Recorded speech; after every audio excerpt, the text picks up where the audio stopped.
মধ্যবিত্তদের জীবনের স্বপ্নগুলো খুব সাধারণ হয়, কারণ দামি জিনিসের স্বপ্ন দেখতে দেখতেই তাদের অর্ধেক জীবন পেরিয়ে যায়।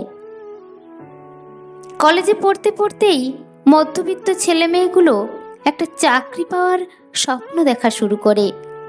এই চাকরি কারোর কাছে স্বাধীন জীবনে প্রবেশের চাবিকাঠি, কারোর কাছে সকাল্লাদ মিটিয়ে নেওয়ার একটা সাহসী পদক্ষেপ, আবার কারোর কাছে একটা পাকা বাড়ি, বোনের বিয়ে, ভাইয়ের পড়াশোনা, বাবা মাকে একটু আরামের সন্ধান দেওয়ার দোসর, সবশেষে নিজের জন্য একটা দু চাকা।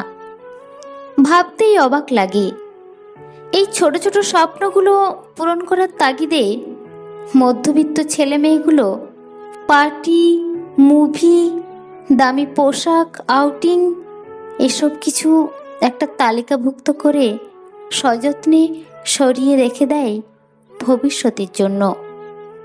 ছেলে মেয়ের লেখাপড়া বা বিয়ের খরচের কথা ভেবে নিজেদের বেড়াতে যাওয়ার স্বপ্নগুলোকে ছুঁয়েও দেখে না মধ্যবিত্ত অভিভাবকেরা।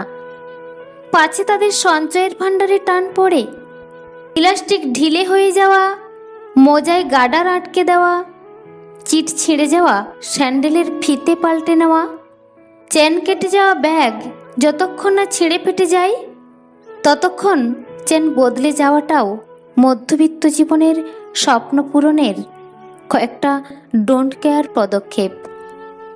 বাড়ি গাড়ি করে ছেলে মেয়েকে প্রতিষ্ঠিত করতে করতেই অর্ধেকের বেশি মধ্যবিত্ত বাবারা 60-এর চৌকাঠ পেরিয়ে যান।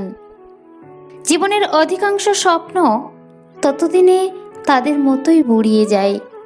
টিমটিম করে সাঁঝবাতির মতো কারুর কারুর জীবনে কাশ্মীর ভ্রমণ, কারুর কাছে কেদার, বদ্রী, অমরনাথ দর্শন করার সুপ্ত ইচ্ছেগুলো কোনোমতে জ্বলতে থাকে।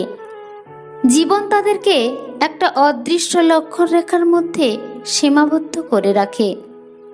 অদ্ভুতভাবে বেশিরভাগ মধ্যবিত্তই তার মধ্যেই কাটিয়ে দেয় গোটা একটা জীবন। সেই জন্যই হয়তো তাদের অভিযোগ করার ধর্মটাও থাকে না, কারণ মানিয়ে নেওয়াটাই তাদের কাছে একমাত্র ধর্ম। মধ্যবিত্তরা সঞ্চয়ের নেশায় ছোটে না, সাধারণ স্বপ্নগুলো পূরণ করে অসাধারণত্ব অনুভব করার চেষ্টায় পরিশ্রম করে চলে দিন রাত।